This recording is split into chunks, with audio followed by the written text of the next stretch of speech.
now is New York State Republican Chairman Ed Cox. Ed, good to see you. Thanks so much for joining us. Good to be here with you, Maria. Your thoughts on that poll, that this number of people who actually are afraid of what Donald Trump would do, and the same thing with Hillary? Well, I mean, the most important polls are the polls that show the latest Iowa poll. The Monmouth poll, very respected. They go deep into who actually votes in the caucuses, and shows Ted Cruz rising and being ahead of Trump, 24-19, with Rubio rising up to being at 18%. It means Donald Trump will probably lose Iowa if it keeps if that trend keeps going. So that's why he went to banning Muslims on the same day. He wanted to erase that poll from the consciousness of the political class. You think he went to banning Muslims for the sole reason that he was dropping in the poll? Yeah, absolutely. Oh, look, the polls are important to him. He keeps citing them, and that is the first poll that shows that he's leading in the first primary state, Iowa. Wow. He's a numbers guy. This is like, it's a race. I learned a long time ago from a person who knew what he was talking about, Richard Nixon, that politics is an art, not a science. And Donald Trump paints with a broad brush. And he understood here he had to paint with a broad brush to erase that poll, and he did it on an issue that combines, that is banning Muslims from entering the United States, that combines anti-immigration and anti-terrorism. It just seems like the rest of the GOP doesn't know what to do with him. Now they're calling for, some of them are calling for him to get out of the race altogether, right? He shouldn't be in the Republican Party.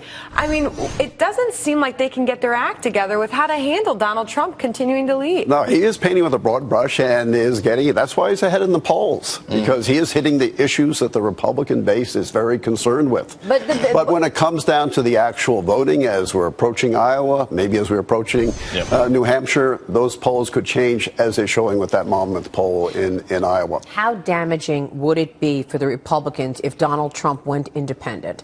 And are you going to show him decorum and respect? Because that's what he keeps saying, that he will go independent. And we know that if he goes independent and then the voters are divided, this is giving the election to Hillary Clinton. Well, look, he's pledged not to go independent, so I will take him at his word. Okay.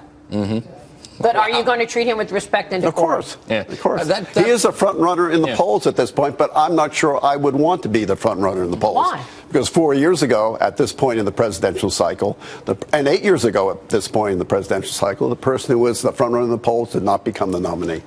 On this topic of fear, like basically what you're saying is that he feared that he could fall, so he had to act with this Muslim comment. But on the fear, why do people truly and genuinely fear Donald Trump? Well, I mean, from what he is saying, certainly with respect, for instance, Muslim banning them from coming into the United States, that's probably unconstitutional, certainly impractical. How about Muslim citizens? How about those with green cards? Once you get in the details, it begins to fall apart. And a president, of course, has to deal with the details of policy. Yeah, I mean, you say that he's ruled out a third-party run, but he also said that early on, that he would drop out of this race. Maria and I were talking about this earlier. He would drop out of the race if he started to drop in the polls. Now he's saying, I will not for any reason drop out of this race. He said, I'm in it. That's it. Well, we do know he can change his mind from time to time. Let me get you. And he has. You're kind. But, okay, so when do you think we should start believing polls then? I mean, give us the timeline. We're less than a year away from the election at this point. I mean, you need to focus on the state-by-state polls as the voters in those states begin to focus on the candidates, particularly in states like Iowa, New Hampshire, South Carolina, and Nevada, where it's very personal, one-on-one, and that process is just beginning in Iowa and in New Hampshire, and to a certain extent in South Carolina, although that's a way off. If somebody has yet to make a big move, who's it going to be? Cruz at the moment is making a big move. He's right behind NASCARing Trump, as they say, right in his draft and looking to go around him as he's doing in Iowa and take the lead. Can he win the general election? Can Cruz? Certainly. He certainly could. Look, you know, the basic thing is you go to the right in the primaries and then you go to the center for the general. I suspect that's what Trump would want. And look, Trump's been very flexible. He's been very strong for gun control in the past. He's been pro-choice in the past. He could certainly be very flexible if he were, if he got the nomination. I suspect that you'd find Cruz doing the same thing. Yeah, even if he doesn't win the election, in Maria's most recent debate, he can win a debate. That guy can debate, and which is going to be interesting in the next And he can raise some money. Well, it depends what kind of a debate, of course. On foreign but policy, he's winning the president debates. That's right. And because national security has become the #1 issue for voters. That's the one, along with immigration at this point. with Republican primary voters. For sure. Ed, good to have you on the program today. It's good to be with you, Thank you so Maria. much. Ed Cox joining us today. Up next.